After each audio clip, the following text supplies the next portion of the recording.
ceux qui na mawanzambe te menga no tonga to ibanate histoire pe si la bakundanga molimo zo telengana mais nzambe na mawana ye a permettre ki ya ngote na ba matanga ebelo mona mutakufa zo ko assister pe na ba funérailles na mais moya loba ezate donc fin du monde des ali moto atiki mokili pour lui c'est la fin du monde tout est arrêté écran ebimaki je sais pas si côté na to komaki to loba kaka peut-être la fanga vinangai dès la qui moi la mukende donc na hôtel na ba fornication parce que fornication toté en côté c'est interdit yaya mikolo ba fiba simba ki c'est toté mal arena tika za transport nabi vraiment nzamba salaka nzamba pambola biso directement là on a rappelé nzamba ses souvenirs nanga atana bola mo na sala mokili na si ça a été maman écran ebimi mais mon copine nanga de tozo sola bon maman ici Seigneur mais souviens-toi de moi pour nango abinanga non moi j'aurais vu à tout moment mais toi tu ne t'es pas préparé donc va utilisant le quoi armement il y a faiblesse alors même dans l'église ma sœur la Lélie na mokili yo l'église a sur les athées. Comment ça? L'église au Tolbarak, bon, du bateau Tolbarak, l'église va ensemble les athées. Bah pasteur Oya Kombo, Tokyo au Tangate, parce que Tokyo au Tangate, mais ça c'est pas aider bateau, bah comprendre. Ils appellent là-bas oh bah l'autre Tarabango déjà bah ça va faux. J'étais effrayée en disant la Lélie, la non Seigneur c'est pas vraiment Tarakomba. Je dis, il est sur yo capable. Mais au-dedans de. Quand je dis Jésus, je vois Dieu. J'étais face à un Dieu. Ma soeur, l'herbe de l'obara, tout kufa tout kende kopema.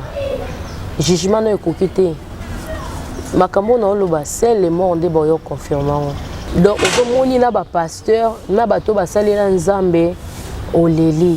Parce que bato ezak que jugement na esili azokende bazoboka manali felo. Avant kende na enfer ezana tourment. Mais non ngala zaki na tourment na sa Seigneur.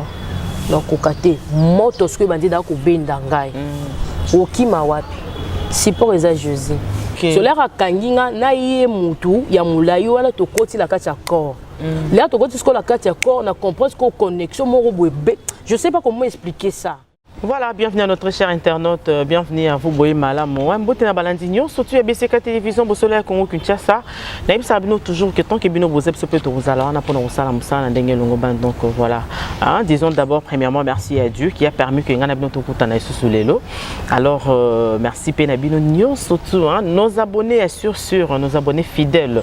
Il y a BCK Télévision, donc entre temps, vous continuez à s'abonner, vous continuez à liker, puis vous continuez à partager, hein, car avec nous, vous ne serez jamais déçus. Donc voilà, nous sommes là encore une fois aujourd'hui, en face de vous, bien sûr, notre cher abonné de notre chaîne, de votre chaîne, bien sûr, avec notre sœur que vous avez pu voir il y a 4 mois passés dans notre chaîne BCK Télévision, à travers une émission dont la sœur Banoko Sala Révélation, topé Sala qui témoignage, il y a Vinaye, tout ça qui n'a titre que la sœur Valdogé Oyo, à Koufaki, PAC, quoi qui Nzamba, Pesaki et Soussou, deuxième chance, comme une grâce, il y a qu'à vivre les sous pour atteindre ce message Nin Oyo, Nzambe Atindaki à travers notre sœur. Alors aujourd'hui, nous sommes là encore avec notre sœur, bien sûr, en face de vous, pour la deuxième partie de cette émission, parce qu'on a eu à recevoir tant des appels plutôt, les gens qui nous ont appelés, qui demandaient même le numéro de la sœur. Voilà, la sœur n'était pas dispo, vu ma responsabilité. Aujourd'hui, nous sommes là en face de vous pour la continuité du témoignage de notre sœur. Donc voilà, suivez-nous attentivement pour mieux comprendre, puis compléter notre témoignage Otobanda qui Bandenango. Et aujourd'hui, nous sommes là. Quand il y a deuxième partie, donc voilà, merci beaucoup à vous déjà, restez branchés, connectés, hein, restez vraiment branchés, connectés, et puis vous partagez lien, vous partagez émission, qui c'était pour nous édifier, bananza mignon surtout vous allez bakou malamu, yaroku tana biso tope kolanda biso. Donc voilà, un grand merci à toi papa Jonathan Zana Sima caméra, un grand merci à toi mon chéri Santa Fe de London, mon trésor, un gros bisou à toi, toute la famille Bossolé à Congo. En tout cas, nous sommes là et nous serons là, tac et bino bozali. Donc voilà, merci beaucoup. Bonjour ma soeur. Shalom maman Noëlla. Shalom maman Boni. Oui, dans la grâce de Dieu ça va. Vraiment, n'a eu problème. La sœur Valdogé, la sœur Valdogé est là aujourd'hui. Ma raison d'une européenne c'est pendant tout ce temps, bien sûr que na uti ko tali sabande ko balandi. Il y a émission que non, vu que vous en avez mamsous vous avez ko sala, baton il permettait quitter mais aujourd'hui au moins tu as eu chance. Il y a ko zoyo les sous na BCK Télévision pour na compte deuxième partie na biso. Moi limbola nini peno ko kopesa bande ko bazeli belé tango molai pour la deuxième partie. Il y a témoignage qui vraiment édifiant, touchant. Oh yo, ça là qui batum sous le belé penzo to malili. Dans ça sur attend na témoignage, na commentaire plutôt aussi le côté un peu au moni ma sœur. Ok, absence langa pour nous continuer témoignage et qui d'abord personnellement pour la vie privée langate, mais qui moment mon azena nzambe abandé ko talisangai va makam suso to le bilan pekaka na chaîne oyo par la grâce de Dieu par rapport à la promesse naie parce que ba nzambe belé eza parmi ba requête autozui nzambe azopesa biso ba promesse mais est-ce que moi il y avait deux questions. Ouais. Alors on donne ce qu'on a en expérience pour moi Dieu n'est pas un menteur ni un fils de l'homme pour mentir. Alors Zambalinga qui a expérimenté école wana a préparé pour na bananaye et belé bakufi au bakangi mutalokuta et nzambazana ba regret par rapport à biso ba être humain. Alors réponse à Pesa Kinga que non, il n'est pas menteur, mais c'est l'homme qui ne comprend pas son langage. Dans un moment moko ya koye ko la lisusu par rapport à promesse en Zambé. OK. To kolobela ngo pekaka awa. D'accord, merci beaucoup la sœur aujourd'hui. Toyebesika otosuka qui vraiment. Mais pour la kozonga moi moké sima, je crois bien zaki parmi ma dernière question na biso totuna kiyo na émission to kota directement parce que c'est la deuxième partie déjà. Okay. La sœur Valdo si aujourd'hui kozonga na yo retourne na yo. Comment est-ce que tu as su et tu as compris que ozongi na kati ya moto oyo tikaki na kati ya chambre na oya mbeto parce que c'était ton esprit ne bande ko tambola elongo na nzambe na ba parcours nyo soto saki na banzana soto bolekanaki y compris ba jour o elekanaki mais en un seul jour ne makambo wana nyo soto elekaki selon témoignage. Ça s'est fait comment et comment est-ce que ça s'est passé pour que o se retrouver les sous que ozongi na kati ya nzoto to pe moto tikaki na kati ya chambre na yo? Merci ma sœur pour la question. Na nyo so votre banda to sana nzambe merci. Parce que kola kolam des habitudes les grâce ming batiki biso Seigneur to pambolio to komisi kombo na yo na mokola sika o permettre nga suna ndeko na ngai ne la to mona mokola sika ezali mérite ezali grâce na ba ebonso batali na ligne bazolanda biso na ba téléphone na ba télévision na bango papa o bazota la bazoyoka parce que bazala bon monde to que l'exa mokola boité papa au sens que to l'axa gratitude na biso to peso merci to pambolo pour la grâce au salibiso na mabota nyonso oyo ba trouver ba vie pena ba o nyonso ba perdre ba être cher pesa ba makasi biso pe bato oyo tozana bon moi papa pesa biso makasi ya kotambola toujours na présence na yo pe ya kosala oyo lingi amen amen. Comme je disais ma sœur la mort liwa et pour na ba ignorant eza que de tolobaka na melana na langwa pour se la confiance dans le basso tes erreurs. Dès la loba qui la fois passé que le vrai nous c'est l'esprit. Début belobi en réalité dans l'homme c'est l'esprit. Le vrai nous ce n'est pas le corps. Ils allons cas juste enveloppe pour tous alango. Lobiso qui tataye koza molimo zoto to mona rekoti mort geke na mabele pour dire que non zoto zelo opamba. Alors to linga kotambola selon l'esprit c'est pas facile sur terre mais avec Dieu il faut toujours prier et puis ko senga makasi na ye. Je bénis l'Éternel parce que na lobaka oyo écoute manangai ba misusu pe écoute mana bango ba kenda to kunda bango to bosana ceux qui na mawanzambe te mengano to ngato ibana te histoire pe si la bakundanga molimo zo telengana mais nzambe na mawanaye a permettre qui a ngote c'était chaud je le dis à tout moment c'était vraiment chaud on a la monaki na lali na la mukite o batu misusu bakanisa ki na ndeko intercéder pour na libota nanga Seigneur batu bakoloba nini ba parents nanga ba elenga famille nanga elenga mais véracité a problème mutaye bangoka kolikam. Ah oui. En ce moment là moi je peux avouer ça parce que j'avais plus contact avec bato bazaki na katia mokele. Oui. Na étape nazaki na ngwana ezaki tourment. Ezaki tourment bato bakasa lokola que non ce que mutu akufi akepema. Oui. Mutu apema raté. Mutu akabwana kandena nzoto azaka na moment ya tourment. OK. To kanisaka lokola bon je sais pas. Mutu telengani azangi sika kokende. Na ba matanga ebelo mona mutu akufi azo ko assister pe na ba funérailles na mais moya loba ezate donc fin du monde des ali mutu atiki mokili pour lui c'est la fin du monde. Tout est arrêté. Ba bien na yo bana na yo nyoso ya yo et s'arrêter. Si tu as la grâce de vivre la seconde vie, comme moi, la servante de Dieu, gloire à Dieu. Mais si aujourd'hui chance tes mamans, pardonne à eux, ils en effet, parce que tu es déjà mort. La Bible nous dit, Dieu n'est pas le Dieu de mort, il est le Dieu de vivant. En ce moment-là, j'étais dans le tourment. On peut lire la parole de Dieu parce que l'autre fois, tu as Bible était. Dans Luc, Luc 16, 19. Excusez moi surtout ça les la Bible il y a pareil ça la Bible hein? Parce que bateau en la que non vraiment oh bon c'est les Bible la papier c'est pourquoi tout ça les la Bible oyo Luc chapitre 16 les versets 19. Il y avait un homme riche qui était vêtu de pourpre et de fin de lin et qui chaque jour menait joyeuse et brillante vie. Un pauvre nommé Lazare était couché à sa porte couvert d'ulcères. Alors pendant que tu as toujours tenté dans la Bible, ils ont allé sa biso. Homme riche, azala qui n'a vu mon joyeuse, azaki na bomengonaye, mais le pauvre Lazare, azaki mutu o azaki na passe mais azaki muté mama bete parce que va ça la confusion. Oh ba riche ba mona lola te non so za mtema la mona lola ya zapela ba pauvre ba za mitema mabe so za mtema mabe en tout cas confondre makamote au mona lola te le pauvre là za mtema mabe te a jalousie riche non azana motema ya bolingo eza que non riche azolia na ye ba biloko ezoko ya na table ya zolokota na ye lokwa mobula mais lokwa atambola ki na krata nzambe herba kufi ceux qui toquent na le 22 le pauvre est mouru. Il fut porté par les anges dans le sein d'Abraham et les riches moururent aussi. Il fut enseveli. Dans le séjour de mort, il leva les yeux. Dans le séjour de mort, il y a version moussous.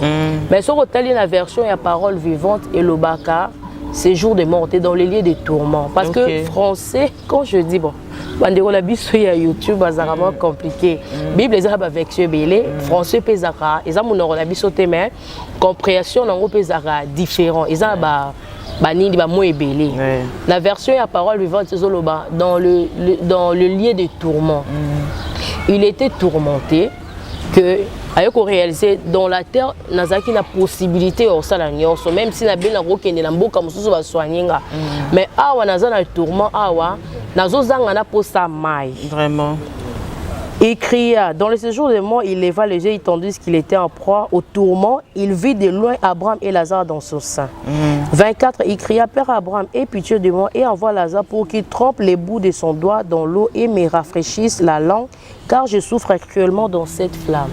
Mais ce que Nicolo balobini bakufi bakundi. Mais comment mutakufi bakundi to moni nzoto bakundi mais na tourment zo senga mai. Pour dire mai na bo Moïse Yesu Masia. OK. Après la mort, ba posa nyoso to zaka nango ya kolia to zaka nango.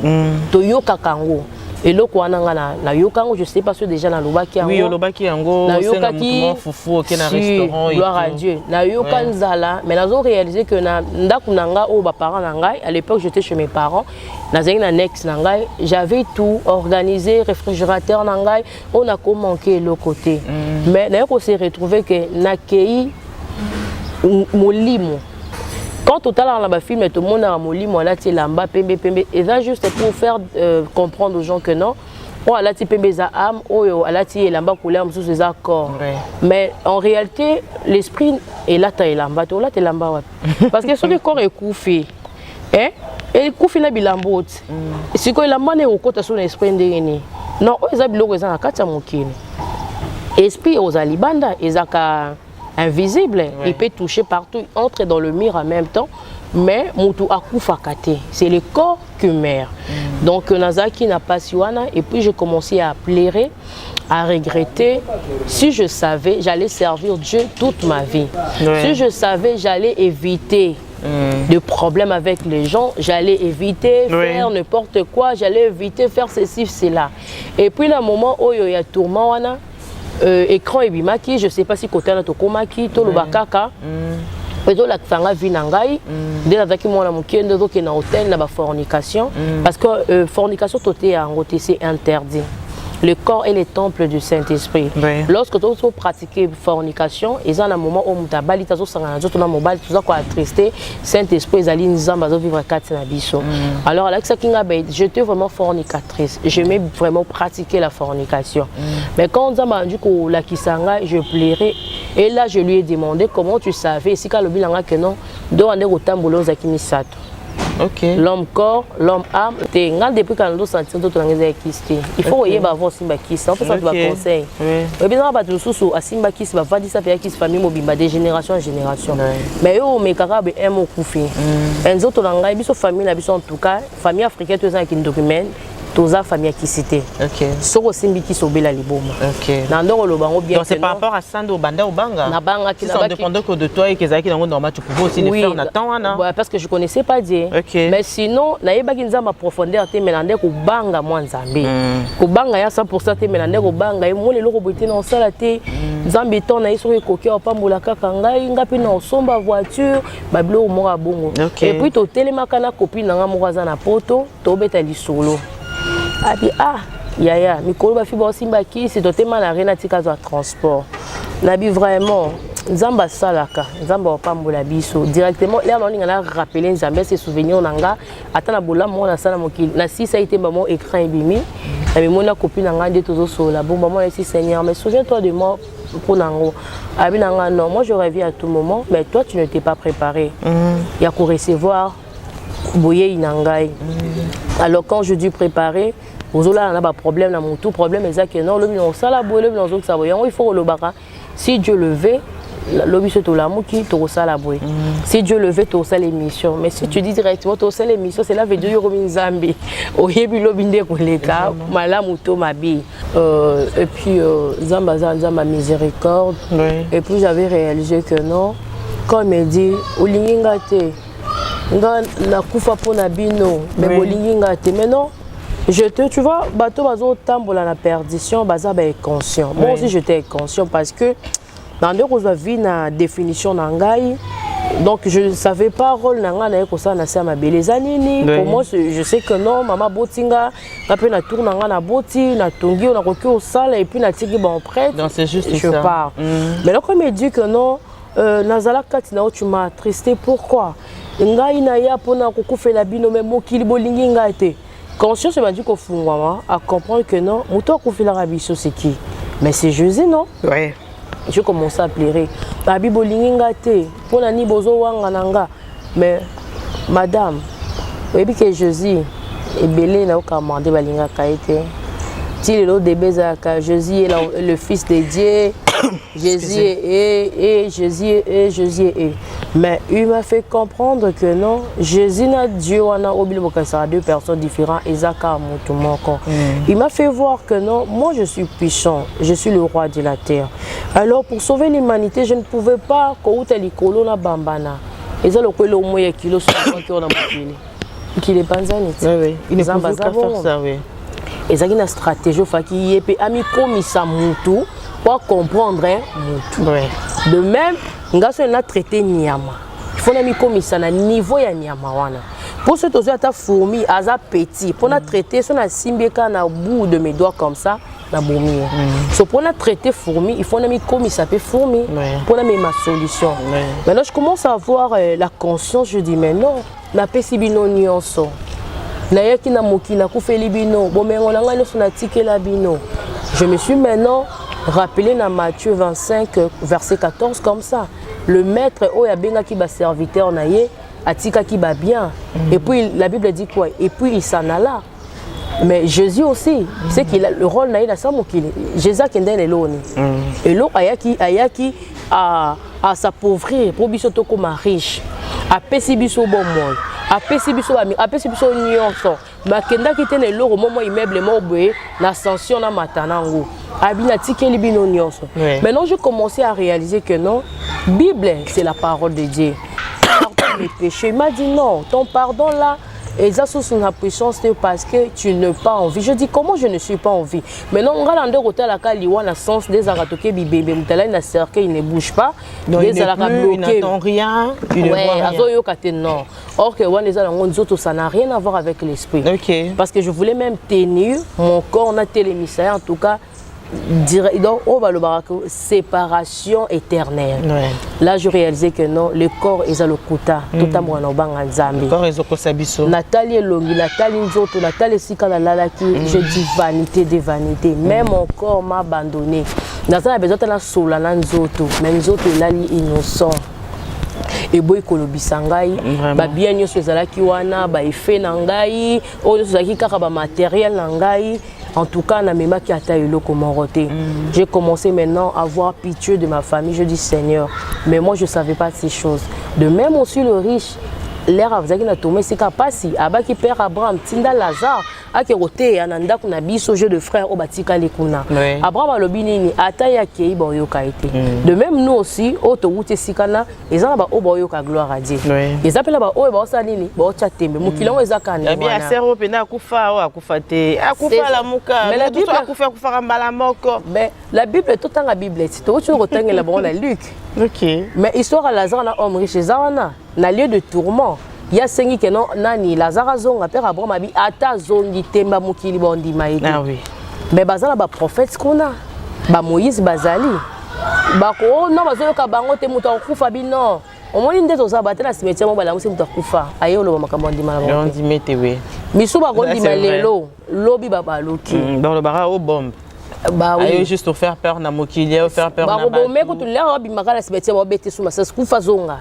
Tu vois, le col bateau va s'épelaka, la baliwa bateau. Donc c'était un peu ça, c'était chaud. J'ai commencé à voir pitié de ma famille. Je dis ah mes sœurs, toi la famille chrétienne mais bazo sambe là en profondeur. Qu'on sambe les arts aucune église chaque dimanche madame. Qu'on sambe les ali bon sa relation na yo na Nzambe. Qu'on sambe les ali motema, église ya solo eza d'abord motema moto. Église les ali nzoto na biso. Est-ce que tokenda qu'on sambe là chaque dimanche les ali ensemble. Depuis belobi là où il y a 1 2 3 réunis à mon nom, je suis au milieu des force wana moto wana zo matisa, c'est aux même esprit. Église les ali bâtiment où to ramena maboko ya moto te. Église eza motema. Ndima d'abord Yesu azali Nzambe recevoir Dieu. Tambola selon Kubangaye, Sala Oya Lingi, Linga Batu, Sala Bola Mona Mokili, Wanande, Okomona Bokontalola. Il y a des gens qui l'église chaque dimanche, même ils malabarosa malamu. Là c'est vrai, oui. Et ça, les chrétiens, ils ont des problèmes. Ou là, puis on a sali mabe, mais aux autres ça même si on a bouton na molimo ko bi manzo petit kali o kende wapi ndeko na ngai ezaki moi je te pas préparé na bima ki na saki makambo na kokia ko sa na tamboli comme ba vie na ngai et puis na zongi na lali pe na sambela ki na nga pété na ndenge pe tokomaki na butu wana molimo debi makisi na ndo baluka wana malaki ko constater on de moto abenga kinga ki na chambre na ngandela telema na mona ki non na kabwana ki et puis na jugement za mula ito banga Nzambe na jugement na nga wana ma sœur na ekomona ameminga la l'église elle ameminga la l'église bon pour moi à l'époque là moi je croyais moto so imbela Nzambe aza vrai moto so te ya comme Jésus aza vrai alors que ça na ba oyo bazo utiliser comme Nzambe pona kozwa bato donc ba utilisant le quoi armement ya faiblesse elle ameminga la l'église ma sœur na leli na mokili oyo l'église a sur les athées. Comment ça? L'église au Tolbara bon, du bateau Tolbara église va ensemble les athées. Na moni ba passer bazo te na oya eza epelé teto ezate. Eza mukie. OK. Sur 100% to rose ata 98. Yamabe virgule ce qui 8. Ah bon? Ouais, tikal ba 2,2 voilà ce que tu as vu. C'est que je vécu, c'est que j'avais vu. Ba pasteur oya kombo toki otangate parce que mais ça c'est pas aider ba to ba comprendre ils appellent ba o ba lotaka bango déjà baza ba faux. J'étais effrayée en disant la leli la non Seigneur c'est pas vraiment otanga combat Jésus il est sur yo capable. Mais au-dedans de quand je dis Jésus je vois Dieu. J'étais face à un Dieu. Aolela abi poani bosala nga boye vraiment poani bonyo ko na je dis non c'est pas vrai donc même parce qu'on a au-delà tu la musique que tu bien la musique chrétienne ma soeur musique tu vois il y a de musique quand tu écoutes ma soeur à tous na convoitise et même la présence en Nzambo bino mokili ya pamba on matisse niveau d'adoration mais ça ba Nzambo musubo ça constant ce ko zo yo kango ma soeur okipo so ça les kobo okipo so yiba okipo so bo mamuto mais Nzambo za na kombo Nzambe pour dire que non Nzambe azo tia ba esprit na yo ça la babilo comment be kati na biso ya ko sentir o ezali ya gloire en Nzambe na oza na gloire en Zambété. Oui. J'étais choquée de voir ba chantre dit dédié chanter le nom de Dieu, mais en réalité ba louer ba misous. Vraiment. Il y a de ces boyembe la bassi. Test ba juka kombo il y a Jésus va remplacer mais all est la moitié. Tu sais au sambela nzambe za lisambo le sambo ya motema. Oui. Ko yembela nzambe ce n'est pas une voix za lo yembo motema. Il y a des interprètes na ba adorateurs. Tu comprends? Et zande moko na bato yo bazo te ya évangile na ba oyo ba bengami. Nzambe yebi au fond ya moko na moko la sincérité. Et zan la ba duso azo yemba chozo mona azo yemba na kangi miso okalisa mobali na ye azo kalisa ba parta signa dans autre chose en lui. Bazui kombo nzamba ti est-ce que nzamba bita bo yembela ngate mais biso to mona ise wa yembela nzambe. Na bandole langa bi Seigneur non c'est pas vrai. Et pitié non semble la pour mes prières nanga en ce moment-là Isaac n'a fait parce que j'étais déjà mort. Et puis il m'a dit que non, c'est le vivant qui peut prier pour toi pour retourner la vie. Mais non devant nzamba pesinga non solana ba wapi. Vraiment. Là c'est séparé na mon kiboyo kanga wapi. Je dis au Dieu, je dis Seigneur révéler maman nanga makambo parce que maman nanga za dans vision. Nabi révéler bi nanga attend à révéler au di matin. Et puis ce sont des choses ezalaka. Au moni révélation mo ana moni lo mo mais la comprendre de l'axini. O kenzambo e biso mutu mo za situation mo bo kende ko sauver. Mais le quoi biso ba tout ozaka na obobangi au mona que to koka ko sala le ko na te je dis Seigneur s'il te plaît. Fais quelque chose à moi je peux pas te sauver. Tu n'es pas en vie. Celle prière, quand tu étais en vie, il fallait arranger relation nanga. Mais ce qu'on a envie de dire, Seigneur, nous avons besoin de zonga. Et si ka on a kokate. Ma soeur, l'herbe de l'obare, to kufa to kende kopema. Jugement na kokite. Makambo na loba, c'est le monde de boyo confirmant. Mais est-ce que grâce au ngana zui, ba misus bazo zwa mais ezara. Parce que la bamboke belé ba témoignage ezaka abu. OK. Nabi Seigneur, okola musata batu na cimetière tata quelques secondes ba témoigner grandeur no pour ba vivant ba comprendre grandeur na yo. Abi nanga ba yo kate. En ce moment-là Dieu m'a dit bokaboni pourquoi? Abi na bi religion te na bi être humain. Au catholique mbangwiste, au soki musulman ni mama distraction. Loba na chrétien na mo Yesu. On a catholique naza soki réveille. C'est la distraction totale. Bon, c'est distraction qui n'a pas de religion au monde en Zambété. Abin Zamba Zamoko. Quel que soit la poste bozanango, quelle que soit la nationalité bozanango, na Zambé moko. Na kufela ki monde entier. Na zakati ya poso mwindo mundele. Na zeoka soma bi pourquoi beaucoup misinge belé. En même temps na zana tourment. En même temps, Nzambe wana zepa nanga, en même temps, bato baza bo Nzamba na zana, de toza bo Nzamba zana yo azananga. Bazaka Nzambe moko. C'est grâce à lui ça mystère de toujours respirer. En même temps, bato bazo kwe na li fait le loko la sable. Vraiment. Au moni ba camion o ememaka mabili sozo kwe sa mabili na ba chantier au compter nombre mabilité et so pas la cave rack. So je commence à voir Père je dis Seigneur, tourment wana ezakite que notre tourment moko esengo. Tourment ya passé monte zo frapper nga la poitrine. So nous qui mango elandi na mutu elandi donc monte moko je sais pas ata mo iso qui a combien de degrés au kokate. Na luki ventilateur, na luki climatiseur, ma sœur. Climatiseur aux zango wapi. Na luki mai na binzambe. Yo zanzamba mawa. Yo kelanga mabilanga bato baza en vie de ce basenga pardon. Na ko pardonner bon et puis là on a été Seigneur, tu m'as jugé de tout. Pourquoi j'ai jamais avortement? Donc c'est à chaque avortement en sala, tu demandais pardon.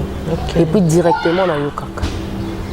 Débat yop sarabato, tout bela, salaboye, mais ma soginini, ma sœur a distraction. Si tu as un cœur sincère, dis Seigneur, pardonne-moi. Avec aux un regret, au reconnaître au sel ma bé. Au moni mouyibi na croix, à reconnaître qui batozo baka mouyiba non. À reconnaître qui kengai n'a mérité. Mais le monsieur n'a pas mérité d'être ici. Mais l'autre est là, Azaki Mouté Mamakas. Le problème avec notre Dieu, il suffit de reconnaître. Ma bénayo, Zambéwana, Asa capable de vous pardonner. J'avais fait ça avec un cœur sincère. Je priais, je dis Seigneur, dans un tamboula, à la Kisinga. na veni nazaki na seki na otambola na sisi pe la sibilamba na otambola Seigneur limbisanga ina sanki encore parce que yo yebi na jo talisa bilanga directement yango na juge pour na ngote. Alors si tu marchais en me craignant à tout moment, ma soeur, il faut se repentir à tout moment. Oui, bien ensemble na yoka pasteur moi zo lobana bato bandimi na inde ba lobaka que bilo bokomaka tout moment ko lela la prière ko senga pardon bia pasteur azam tema be le quoi za perdition li ba nyosba ke li fele. Ce to bi to ba sumu kite to bi mabata lokuta to sumu kaka na makanisi. Na maloba pe na ba acte. Na ko vanda boye un cerno là na monde avant ti wana otonga vrai. Na ça mutima na sumu ki mais un peu tonga te. OK. C'est un péché. Parce que c'est péché zarara obomi mutu. Péché zakaka oyibi. Non. Na vanda pe na joka lisa oui. Et péché nyoso na miso nzambe za ndenge moko. Ouais. Siko nzambe ye ayebi sikoyo kati na biso auto zo raisonner. Yango tout moment so vandi ba penser ma bezo ya loi ata nzambe. Ko kanisela moto likambo asali to kangi na pozo motema na yo. Alors nzambe yebi qu'en réalité moi na nga no la tongi te mais pourquoi yo kokyo ba kenon atonginga bato ba sumu karami libongo. OK. Yango faut que za habitude de resenga nzambe pardon tout moment. Qu'on se repentir à tout moment quand tu dors. Oh lali, obi Seigneur, merci pour la grâce au salinga la commis jusqu'ici. Mingi peut te ki ba kufi Seigneur. Soki kozonga koya kozaba oyo ya yo kobosa na ngati na gloire na yo. Kozonga ya nzambe za muta kufi ala muta kufi. Boyoki ke muta kufi nzambe zongi ya suye. Alors soko kozonga na kozala parmi ba oyo kozwa. Eza prière. Si vous tellement bato babanga raliwa prière abo bato be basala ngote mais bazo bosa na keza nzela na biso nyonso vraiment fin de fin to finir toujours par partir dans le chemin il faut osambela kanzambe soko kozonga kozwa ba oyo ya yoso na ozala parmi bango ko bosa na kitsa bakondo olali obosa li bampiaka obosa li minerva la bana obosa li nyonso parce que demain appartient à Dieu. Ah oui. Quand tu meurs, tu vas laisser ces enfants-là, bah, la caca. Bah, parce que maman, la banque, ton papa, la banque, alors, tu as ta fardeau, il y a battu la moto, parce que moto, là, ta fardeau, il y a moto, mobile, à Saint-José. Alors, ceux qui nous ont à Pamboli, n'a pas beaucoup la banne. Soit à Pamboli, tu es là, on a macanisi que non, Minerva la banne. En tout cas, ma soeur, ils ont erreur. Et à Bandiko Laksanga, Banzembo, il y a basala nzambe bayemba ka banzembo nzambe bazotambola nekobo pa lobi nga bato bazosala ekobo mingi za basala nzambe vraiment alobi nga aza na problème na ba pagano te parce que bango bayebi nga te mais bato bazotambola na kombo la ngai bango wana nde baza na problème. J'ai commencé à pleurer, je dis Seigneur pardon, je peux intercéder pour na bato. Maintenant là où j'étais je dis nzambe c'est la yeba makambo mais na c'est la nzambe mais pourquoi na c'est la nzambe te vi nanga mobimba mais pourquoi na c'est la nzambe te mes parents bandeko nangai ça fait mal tu vois quand muta kufi bandeko bazolela muta na pa kufi olela bandeko na ye séparation moko brisque tous 8 ans ya solo la te et on a le baraliwa bien za ko muta va na mbeta hôpital abeli bozo kene bozo temps ya ko exhorter ya ko yambise Yesu. Mais baliwa zaki anga wana olalo la mukite za baliwa bien te ba mort subite ba toute chose za baliwa mabe ba crash bon na crash pe l'air avion ningana soko yebi pe nzambe okipe pe bandoki okipe ko prier c'est que je demanderai à mes frères et sœurs soko za hospitalisé tous dans la situation mo quelqu'un kotala nanu bana te tala no Yesu Yesu ala ko loba pe que non ozonga la mukite okende mala moko banzo tant siko ya ko yamba Yesu ya ko ndimela bon moyo na yo poza la sauver oko mona que non bato ba ko kama jour ango bandoki bazana lola mais bato ba kenda église na bible na lipeka bateli felo ta église te c'est ça parce que babiloko yo bato belé ba yebi on tomoni ndoki azara na moi connaissance à moké parce que bazara trop scientifique moi scientifique wana na moi makambo za spiritualité ça la loko la voix de père malgré spiritualité dominante maintenant il y a des chrétiens naïfs o ba yeba na bango et loko moroté j'ai commencé à intercéder mais ma prière n'avait pas de fait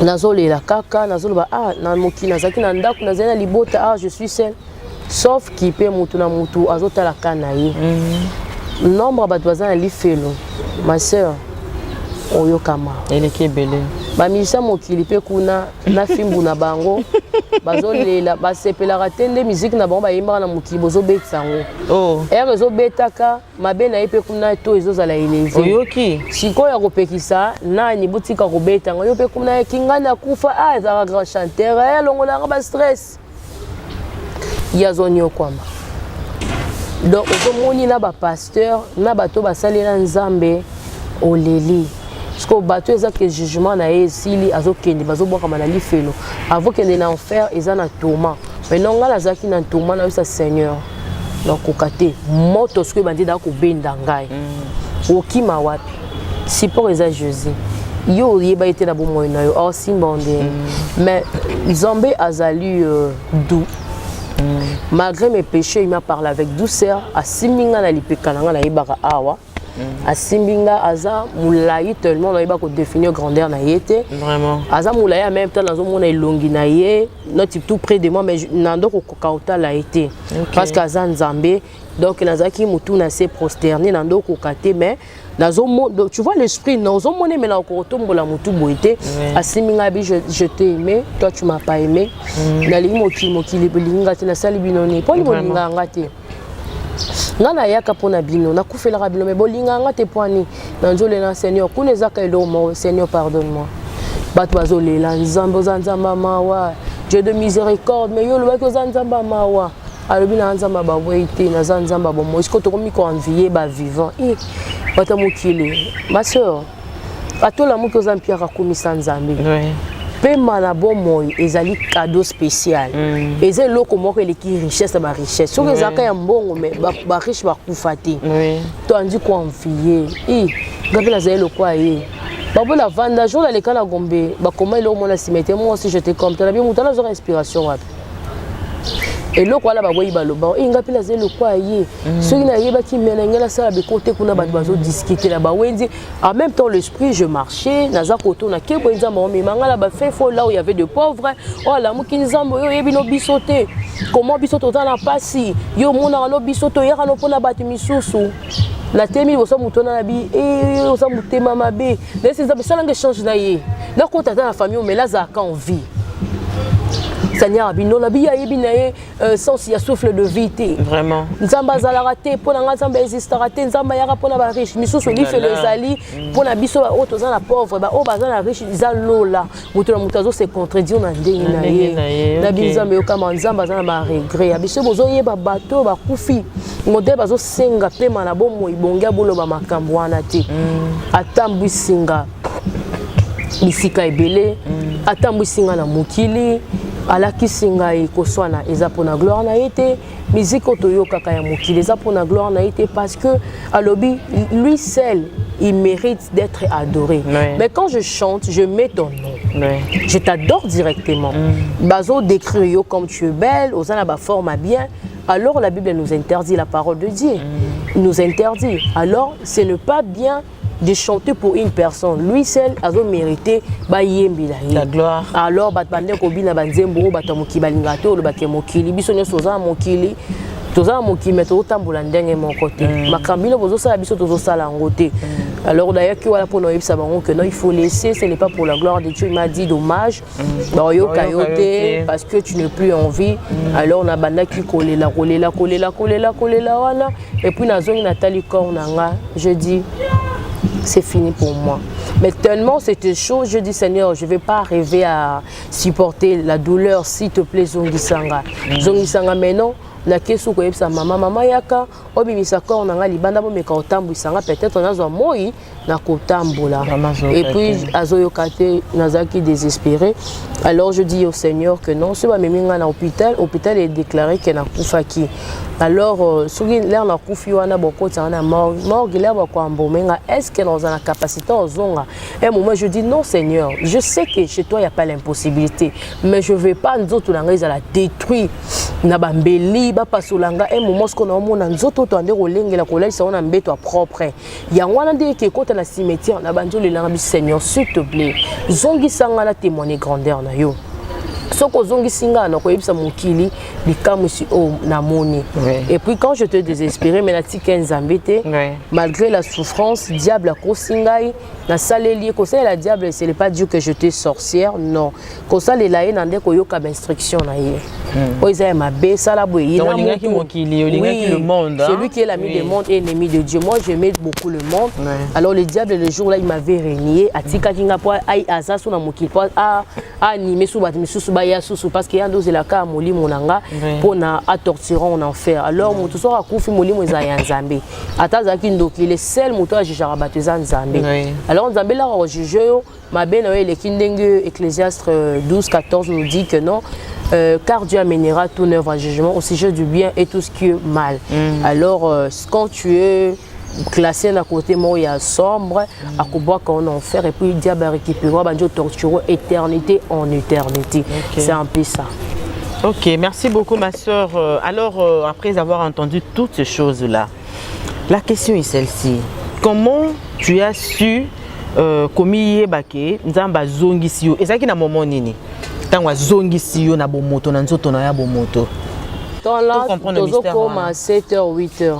Alors moi j'avais l'habitude, je bien dit nazaki na annexe ezali banda ko ezali banda ndako ba parents moi la kangaki en tant que jeune fille na osa vie na ngai ce pe la la ndako te moto po yeba pété parce que ça na ba sourire kadene zate.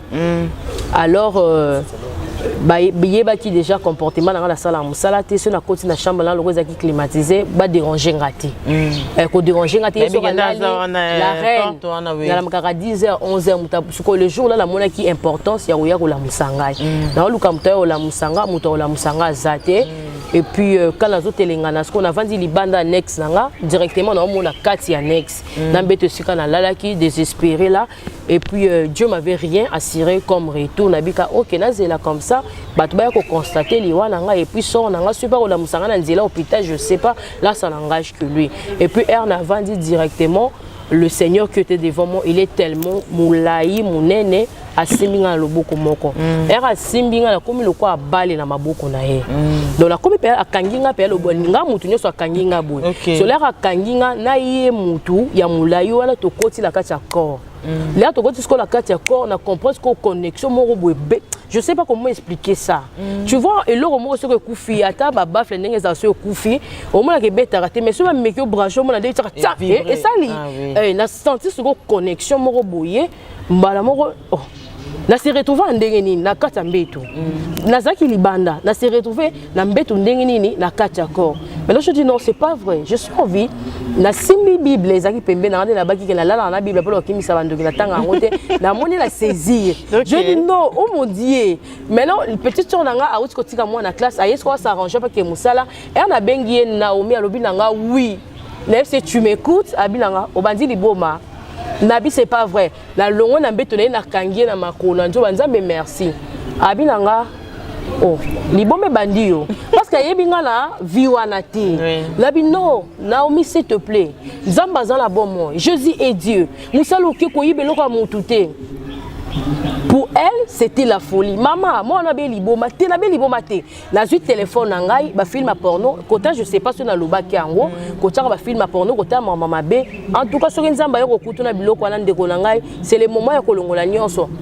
Na longo la musique nyonso mokili na ba anglais, soki na ba français ba lingala, na ba porno singa mais autre côté on a boto, faut $10 na FC. $10 na ama moto. Eza pembelité. Ah oui. Tu vois?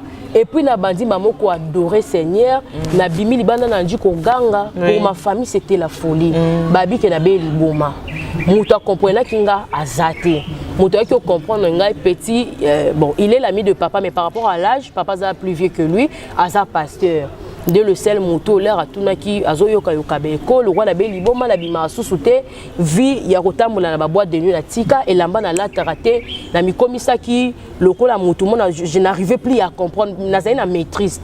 Alors le jour il était venu à yoka kinga nda lobi gloire à Dieu et ça grâce au Yosu parce que biso to yeba nzambe mais na ba façon oyoté et puis pour comprendre nga nzamba ki ko révéler maman Andima qui continue même plus tard. Il y a beaucoup de choses à dire, même aussi on a expérimenté bilaka na ye na bon moyenanga, j'avais vraiment des problèmes au benga pour toutes ces émissions pendant 4 mois. Je veux aussi témoigner ce que Dieu a fait dans ma vie.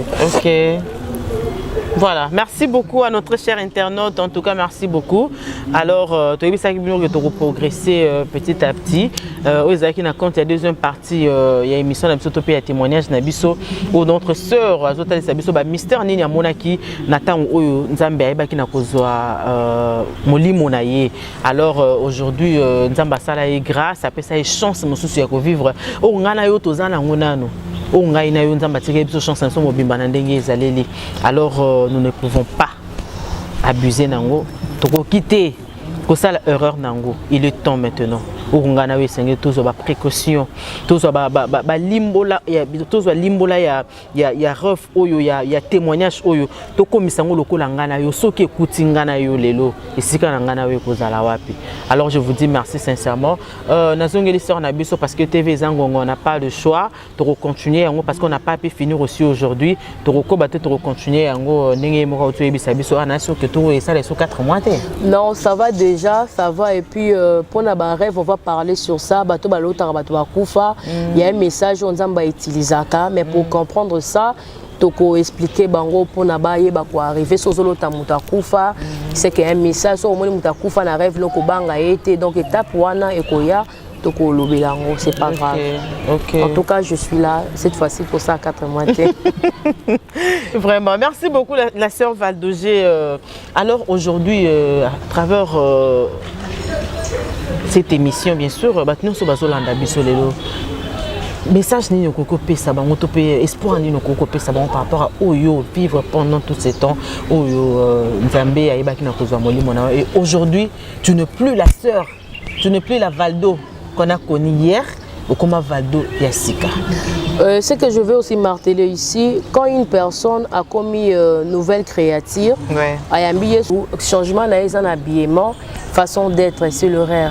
Quand il y a changer le comportement, tu changes Valdo. J'étais toujours Valdo avant, j'ai resté Valdo, la changé comme vous tenez ma soeur, a commis Marie, a commis Nani, là, ils sont juste un peu complexe. Mais sinon, tu as un autre parce que âge pe nazala ngo izaka âge ya ne ba botenga de compter jamais recompter sika oyo nazalaki ezali nde mutema mutu comportement misala na ye nde mutu elakisaka que mutu a changé. Donc bato bayebinga bayebi Valdogé ailleurs na oyo aujourd'hui par la grâce de Dieu on a commis. OK, merci beaucoup. Voilà, merci beaucoup à vous, restez branchés, connectés avec nous car avec nous vous ne serez jamais de signal. Nous te prochainement pour un nouveau numéro de votre émission bien sûr et c'est que la continuité de cette émission. Merci, au revoir.